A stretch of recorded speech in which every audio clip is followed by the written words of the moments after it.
Welcome to the Cybersecurity Vault. I'm your host, Matthew Rosenquist, CISO, Industry Cybersecurity Strategist and Advisor. Today, we're going to talk as part of a podcast series where I get to pick the brain of cybersecurity leaders as to what 2025 will hold for our industry. So it's going to be an interesting conversation here. And we're going to explore in three basic areas: how attackers are maneuvering, how the business conditions are changing, and how disruptive technology is impacting cybersecurity. And today, I get to talk with David Hahn. David is the Chief Information Security Officer at Ballistic Ventures. He's on multiple advisory boards. He's an industry speaker, and he has over 20 years as a veteran in the cybersecurity industry, specifically around leadership. Welcome, David, and thank you for sharing your insights today.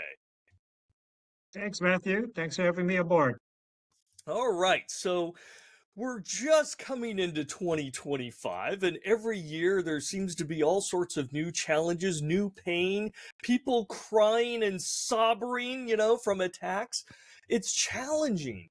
And we know the attackers are adapting. We know those business expectations are always going up, and it seems to be going up faster than budgets or ability to make change. And then overlay that with all sorts of technology, right? There's all sorts of challenges and opportunities. So let me start with this. From the attacker's perspective, how do you think they're changing and they're adapting in 2025 from tactics or capabilities? Mhm. What do you think? Yeah. So, all my years of being a CISO and, hearing all these predictions and prognosticators and everybody saying all these things, certainly it follows anytime there's, new technology or greater. So I remember when like mobile was going to be the big thing, they said, oh my God, all the attacks are going to be on mobile, right? And then cloud and certainly, all the talk with AI and, in terms of how the bad guys are going to weaponize themselves. I think all those things are absolutely, true in terms of they will eventually do that, or they may already be doing it. But I think there's also this thing called, if it ain't broken, don't mess with it. So the bad guys still have very, good capabilities, in terms of ransomware, in terms of phishing. I mean, can you imagine, Matthew? I mean, you and I were like children when phishing started, right? And it is still there and it doesn't go away, right? In fact, Nobody's if buying that. anything, You it's see the gray hair. Nobody's buying that, David. yeah, yeah.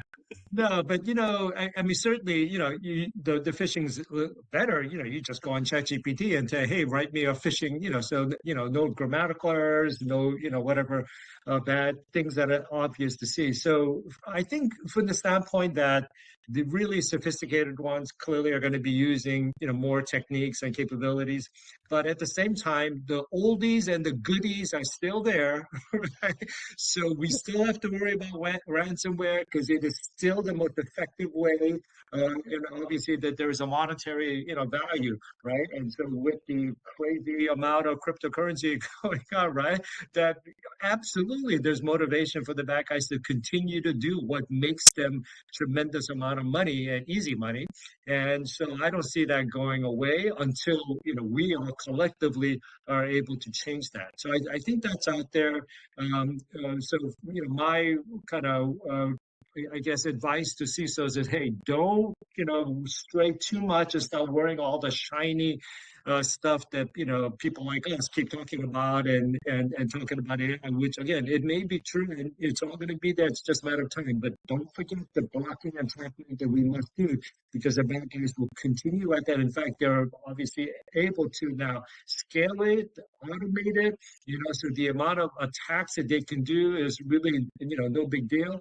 And certainly their ability for them to kind of control the financial aspect of it with crypto is just, mind-boggling in terms of how much they can get away with. Yeah, and again, it makes a lot of sense, right? I mean, we have to respect the fundamentals and, look at the classics, right? The attacks that work. And part of the fundamentals is a lot of these, especially cyber criminals, they're looking for the easy button, right? And if something's Mhm. worked yesterday, let's try it again today. Greed Yep. principle. Why overcomplicate things when ransomware is still working, when social engineering is still working. So it sounds like you're in the camp of saying, hey, everything we're seeing now is going to continue that works now for the attackers. There's still that push, there's still that pressure, but it also sounds like you're saying that they may try and leverage new tools and make it a little more efficient, a little more effective, using Yeah. AI for local language or sounding more professional, but still sticking with the fundamentals, those classics that continue to work. And we can't forget those fundamentals, right? That Yeah, intersect. exactly. Those classics of that. But yeah, let me touch on a few areas that are certainly are, more of a, from a trending standpoint, growing, and again, the capabilities there. And so, we've all heard about deep fakes and what you can do with it. And really, it's this kind of almost open source nature to how it's proliferated because it's so widely available. And there's so many fun and interesting things you can do with it. Well, and guess what? There's also a lot of bad things you can do with it as well. And we're slowly starting to see a few of those, starting to come out, like in Zoom meetings, fake interviews, basically somebody who's able to exploit some money out of a company in terms of doing a wire transfer based on a fake Zoom meeting, Mm-hmm. that was deep fakes. But I think if we take it further in terms of how widely, so we're talking any kind of a voice, right? So it could be an automated voice response units. Remember that, I think a lot of banks still have the Mm-hmm. you can verify everything's through voice. Well, that's basically broken now, right? Because you can clearly fake the voice so well, that you can break through any of that. And then certainly in terms of images and stills, we've seen that going on for a long time. And then the combination of both the voice and the still, which is now in form of video, right? And then to be able to do it live, so it's not just a recording, but for those who can basically figure out how to get into a Zoom meeting and fake it, it's called a puppet master, where this is not David Hahn. This is somebody who took my image and made me into this, right? So you got to worry about that. And I think it's gone now beyond just media companies that were have to worry about this. It's now going into big Fortune companies. The extortion capability that you could do with it, the faking of your senior leadership, just the things that you could do to manipulate and then kind of create this sense of disinformation, which is a term. And we hear a lot of it during the elections, but it's not going to go away just because the elections, the presidential elections are over. So we're going to see, I think, that continue to go in, and it's going to be again augmented. It's meaning that if you're going to be doing a ransomware and a phishing, all the things we just talked about, they may add that to it to kind of create the deception even further, to make it tougher for the companies to respond to it, to cover their tracks much more easily, right? So think of it as like additional things that they can easily use, and it's so widely available that we're literally enabling that to happen. And guess what? The bad guy's going to pick up on that and say, hey, I'll use that. In fact, it'll take me 20 minutes. I can go ahead and form my lines. Boom, I'm already off and running. So it sounds like AI is in the category of a disruptive technology in your mind moving into 2025, both for the attackers and the defenders. But I mean, when we look at the attacks, right, for them to be able to undermine voice authentication, right, and I think some banks still use that. And I know there were proof of concept attacks like this 3 or 4 years ago, but that's concerning. Now, it's do you think those real-time puppet masters, right, which takes a lot of effort, a lot of energy, and it is complex to do well. Even the case that you were talking about where somebody joined a Zoom bridge and got to do basically a BEC attack, right, and got them to send money. The video was not very good. It was blurry, choppy. They were apologizing. Sorry, my video is bad. Uh, Given that level of technology adoption and complexity, do you think the use of these deepfakes will be very common in 2025? Or is this still just a niche kind of attack? We'll see a few scattered, but it Mhm. won't be widespread adoption in 2025. What do you think? Yeah, so full disclosure, Ballistic Ventures, we're early stage cybersecurity, venture capital, and so we invest in companies, and so we invest in companies that actually in this space, and so we're following it very closely, in terms of what they can actually see. So instead of just speculation, these are things that they're actually Hmm. seeing and helping their customers in terms of defending. Certainly, the capability is there. And then to your point, it could get a little choppy. So, they're going to get better and better and better. It's just a matter of time in terms of being able to do it. And then, they're actually going to be able to train their models to make it, so much easier for them to manage and go through. Now, in terms of being widely I think, like I said, it's going to be an attack that is going to be augmented versus just a deepfake attack by itself, right? So, to be able to transfer, get a wire transfer to this or to get into Bitcoin, there's a series of things that the so-called bad guys have to have in place to do that. So Hmm. it's not like somebody says, "Hey, I'm going to be a bad guy today, so I'm going to do a deepfake and I'm going to fool Matthew and I'm going to do all that." But okay, I'm going to call it, right? But if you're already, able to have a organized crime kind of capability to be able to do that, you're going to add this to it so that you can kind of take again, each of those steps and do it better. So I think it's going to be much more targeted. I think it's going to be much more of specific attack that they're doing, and then now they're just going to make it better. So all we can see is that everybody who is using this technology, and again, so many new companies are coming out and coming up with new models of how you can fake this and fake that. And it's just like, oh wow. Every time I see the something like, oh wow, I just, my other brain goes to like, holy, SHID, like, oh my God, what are they going to be able to do with that? So yeah, I think that part is real. But to your point, I think it's going to be much more targeted, specific thing. And I think it's going to be, to a point where they need to get something out of it, right? It's not just for kicks, right? It's not a bunch of high schoolers having fun. They're going to steal, lots of money or, some kind of a major impact that they're trying to make. So we already have ransomware as a service.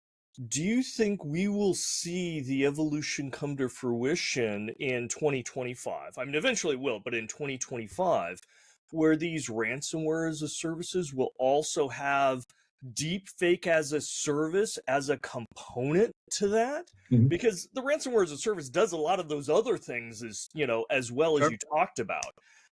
Do you think that will happen in 2025, or is that something moving beyond? Yeah, as I said, if you think about how an attack is done, even with ransomware, there are many parts to it, right? In terms of, and there are different kind of mechanisms. It's almost like a syndication, right? So, there's the ones who Mhm. specialize in this, there's one specialize in that, and each of the pieces there, and so they're all available going through it. So there's no reason why this can't be, is the way I would put it. And if they can make your ransomware attack so much more effective Mhm. because they can fool somebody. Again, if you look at the origins of how a ransomware can get through, there was some kind of credential that was compromised, somebody was missing, so this is just another means of it. So you may not think of it as a deep fake attack. It may come off as a ransomware attack, but what aided it and what made it so much more effective is again the capability. So again, deepfakes is just another capability in and of itself. There's nothing wrong with it, but again, if it can fool you to again give up your credentials to give something up, then the rest of the attack is going to occur, and then we're all in the same thing again. Yeah, I mean, impersonation is an incredible tool when you're trying to commit a fraud, right? So, yeah, I think it's going to be a scary moment in time. I think it's going to be a watershed moment where we start seeing that deep fake be integrated into those ransomware as a service, where somebody that isn't even technical, right, can use that ransomware as a service to handle all the technology on all the back end transactions and business. We see it now, but I haven't seen it include deepfakes yet. That's going to be a brave new world when we get to that point in trying to validate who you're really communicating with, right? Your eyes and your ears no longer work. But Right. okay, so Yeah. So, other just yeah. Matthew, it is just another form of, authentication. If you want to, kind of get to the root of it, right? So deepfakes is the fancy part of, hey, that's all cool. But, the fundamental piece of it, like how do I know you are who you say you are? And, I am who how do you get to that? So I think it is still, again, the same blocking and tackling that needs to be. It's just that we're, basically deceiving the kind of the human, because like we see something, we just assume, oh yeah, that's Matthew. It looks just like him. I don't know, things like that. So we need better, obviously, tools to be able to detect that. And so we follow, again, what's your overall authentication identity strategy, right? So that's still, I think, the building blocks. And I think inside of an organization, inside of a security team, they have to build that into it in terms of, okay, defects is just another form of somebody's going to try to deceive us. How do we ensure that our authentication is in place? And yes, the medium that is going through, which is whether Zoom or Teams, things that we didn't have to really worry about. And we just like, okay, user ID, password, then you're in. Okay, there are people going to try to fake that. Oh, have we strengthened our authentication capability Yeah. of people who can get into a Zoom, right? And then in terms of when you can respond to that. So I think those are ways to look at it so that it doesn't become just, oh my gosh, how do we like, figure out how to deal with the defects, things like that. Fundamentals pieces from a security standpoint to build your way. And then, yes, ultimately at some point, you need something to figure out what is the synthetic thing that we're seeing out there. And we need some better tools to get to that. Yes, but it's within that wheelhouse of identity and authentication that we have to be managing. And I see when we get to that point, it's going to also have to be included in the behavioral and cognitive training too, right? In Sure. combination with the technical tools. We're so used to just trusting our eyes and ears. We're going to Mhm. have to relearn that no, right? We learned about it in photographs back in the day Mhm. when, Photoshop came out. Okay, what you see isn't really what you see, but we haven't gotten there yet with video or with voice yet. So that'll be challenging. So, so you mentioned AI, right? And deep fakes. Are there other disruptive technologies that you think will really kind of land in 2025, whether they be quantum or next generation cloud or distributed computing, cryptocurrency, whatever? What's on your radar right now for 2025? But well, all the quantum stocks are falling like crazy right now because Jen's Wang basically said a few words, and so we can. Crap I think fuel, there's yes. there's a little bit of a balance there in terms of, is it ahead of its time and all that. Again, there's a bunch of building blocks that would have to be in place in order for quantum to be successful. And so, whether we're really there or not, I'm going to leave that one alone for them. I think in terms of, are there things that are out there? Well, whatever it may be is the way, again, my thinking is get through back to the building blocks, is go through it. So as a security professional, I want to make sure no matter what those things may be, with the new toys and new things that the bad guys may be using, I need to get through a kind of a validation. How do I know that my controls are working?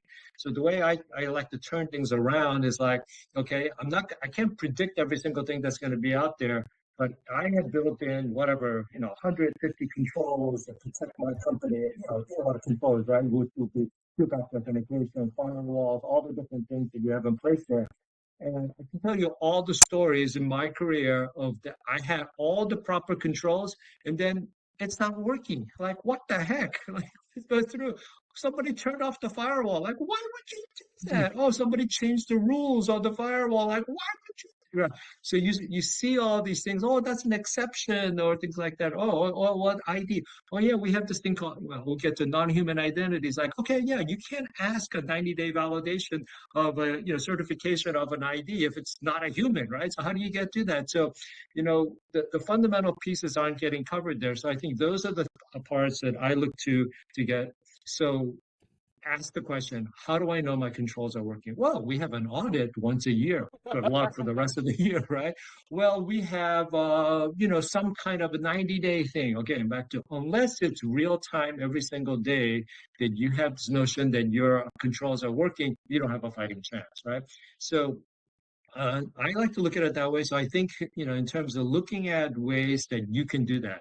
Well, obviously you can't, ask an auditor or a human, even if you have an army of them. So it has to be in an automated way to be able to validate your controls are working. And so I think that's an important area to really push the kind of security organization from, again, chasing down so many different new things. Focus on the fundamentals. And again, you have probably took 3, 4 years, right? Typical company for security program to build out all its capabilities. You know what? You make that investment. Now it's time to go ahead and again ensure that your controls are working. And so it's so important to do that. And again, there are companies out there who provide tools and capabilities and set of ways that you can go through to really figure that out. And I think that's so much more important, again, than just kind of chasing the butterflies of the latest new things. Well, we're coming full circle, right? We've talked about technology, we've talked about behaviors. That third piece is really the processes to say, how do I ensure this? How do I make sure changes aren't made? How do I ensure that consistency and comprehensiveness of the security controls that I have to meet Mhm. some optimal level of risk over time? Which leads me into kind of the third area I wanted to talk about. What do you think are going to be the biggest business challenges? And when I say business, I mean the business of running cybersecurity programs in Mhm. 2025. Will it be, Yeah. getting those policies right? Will it be, picking the right technology winner and integrating it? Will it be training the users? Will it be somehow adapting to the Yeah. crazy expectations? I mean, what is it that's just going to throw cybersecurity leaders for a curveball here when it comes to running the So business? I think it is again, I go back to the same thing that security doesn't want to be the one that gets in the way, right, of the business moving forward. Okay, I'll get back to remember when mobile came out and we're all like, oh, be careful. Okay, it's very scary. Cloud, oh, it's very, very scary. Things like that. Guess what? The business went anyway. Like, okay, now we're catching up, right? Always to get through that. And so with AI and the usage of AI, that's Mhm. now, I mean, remember a year ago, maybe half the percentage of companies are kind of taking a look at it. I mean, I don't know anybody who's not looking at it, right? Either from a chat GPT or various other ways that it's already kind of come in. In fact, it's already in, obviously, search engines, right? To Mhm. go through. So generative AI is inside your company. Now, okay, you don't want to be the one, hey, we're going to block all that. We're going to, we put in a rule in our firewall that's going to good luck. Okay, how well does that strategy work? Not very well. So and then worst of all, you are basically you know pulling back your business from being able to advance forward. So that's another area where, okay, how can security be an enabler? And you have to be, okay, otherwise you will be extinct, right? Because they're going to go around you anyway, right? That's how we get Yeah. shadow IT, and that's how we get. But really, the thing is, you want to be the one that's going to say, you know what, we're going to use AI in a safe and effective way, right? Versus we're not going to use this. We're not going to, no, no, you want to be able to say, so security as an enabler is absolutely important. So how do you do that while you still allow, again, employees and your company to be able to use it without putting a risk? Do they realize all the risk? No, I'm sure most people in the company don't realize how risky using ChatGPT may be. Well, it's your job, again, not to just, inform them and like, hey, cry wolf all the time. You're there to put something in place to protect that. How can that be, right? And then again, it's the 80-20 rule, right? 80% of all the stuff that people are doing on ChatGPT is probably going to be safe, right? Again, it's the few things that they're going to do that catch those things, focus in on that. So I think the CISO has to get in front with the CEO and with the chief product officers and the chief technology officers who are building AI or who are utilizing it just in terms of incorporating them into their day-to-day usage.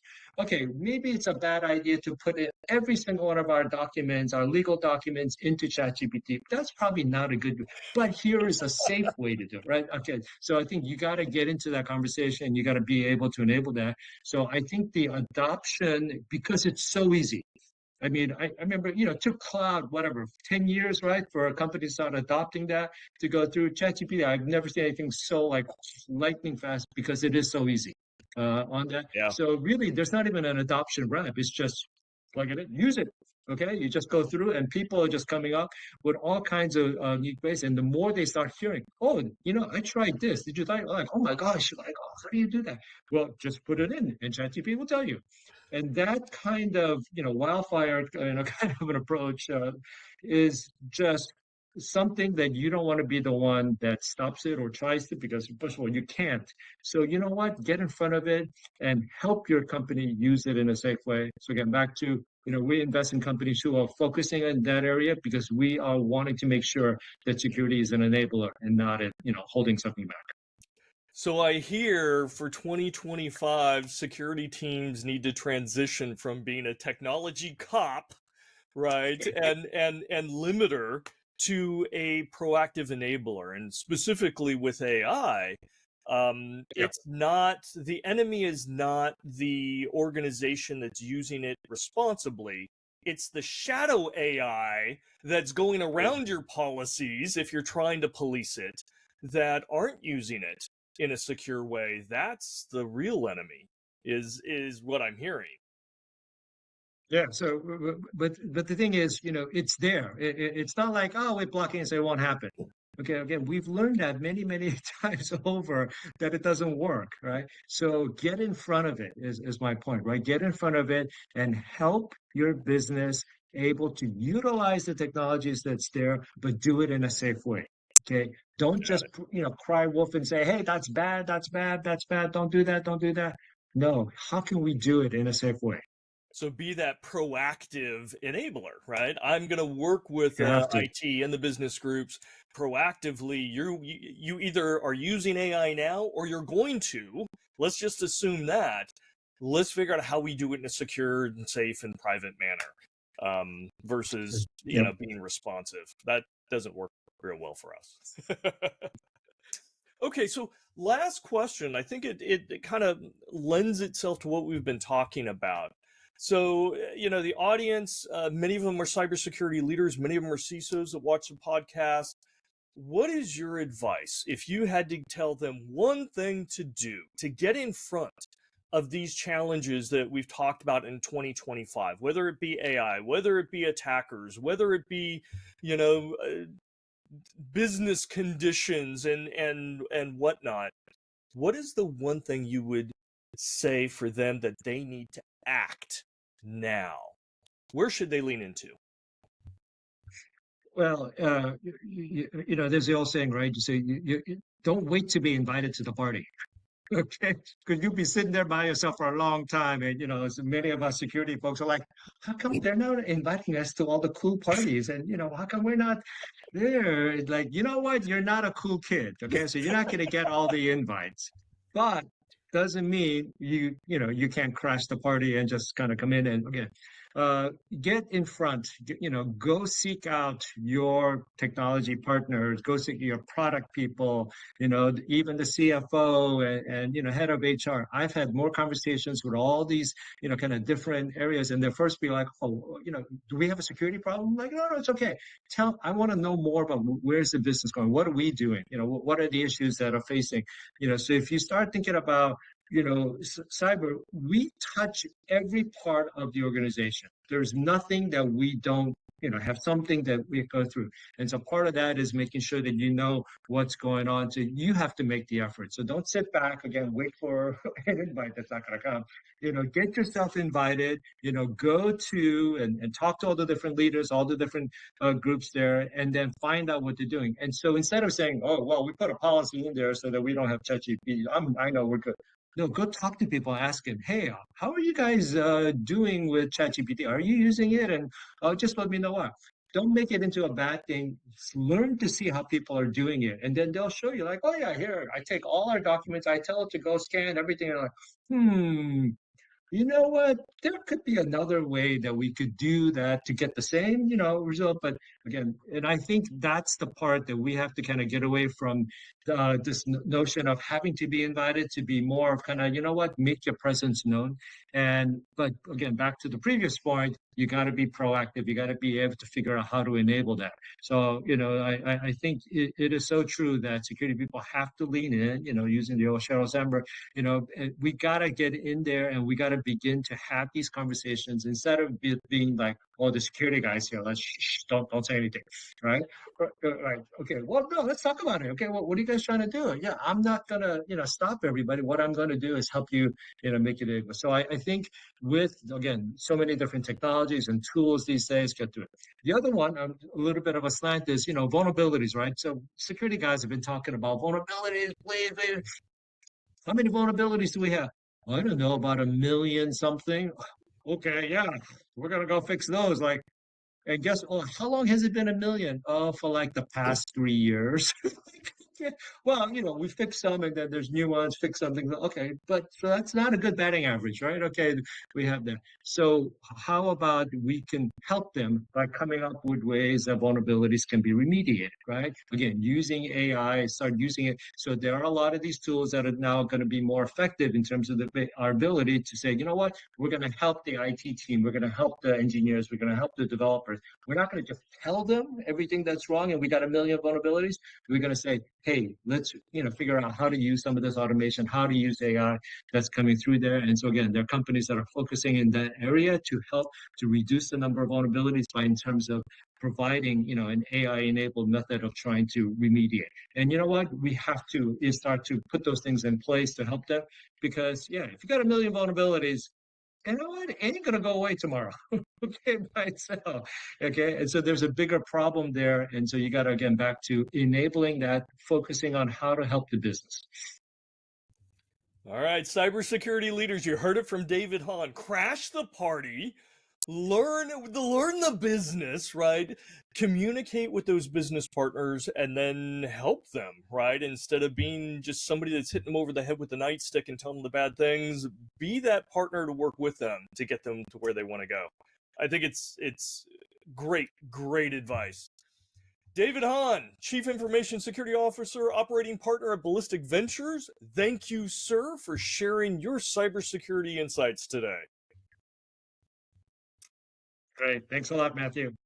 And thank you all for watching. Be sure to subscribe and catch all the Cybersecurity Vault episodes where we chat with industry leaders to dive into the most relevant and interesting cybersecurity challenges, perspectives, and best practices. We'll see you next time.